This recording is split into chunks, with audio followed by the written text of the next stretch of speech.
Hello, in front of me I've got Logitech G513. In this video I'll show you how to create macro.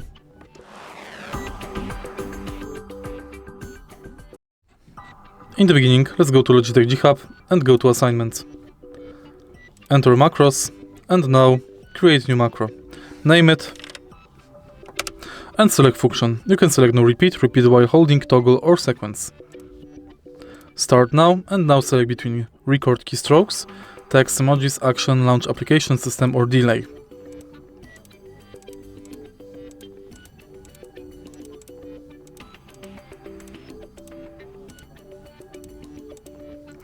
Tap save and now to assign macro, drag it to button.